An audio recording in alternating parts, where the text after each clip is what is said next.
Do you have loose and bouncy floors in your old crawl space home? Hey, it's Craig with Anchor Foundation Repair, and I'm here to show you the number one thing you can do to improve the support that you have to your floors. I'm in an old 1950s home in College Station, Texas. There's the front wall of the home. There's the back wall right over here. I'm gonna peek below the floors, get into the crawl space, and I'm gonna demonstrate that same point of reference, front wall, right where my light is, spanning across to the back wall. It's about 14 feet.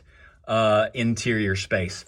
You can tell the floor joists right here are 2x8 in size, plenty of width to those. There's a little bit of extra framing that's original construction, designed to keep those floor joists in place and provide some support. But in 60, 70 years or more, those floors are gonna get tired, they're gonna sag, they're gonna get loose and bouncy. So the number one thing you can do is install a line of shaker sill right here where this camera is starting, all the way across the garage side of the home, way down there. This is the before video. We're just starting this job today. We've got several more days to go, and I'll show you the after effects of installing that line of shaker sill and providing support to your floors.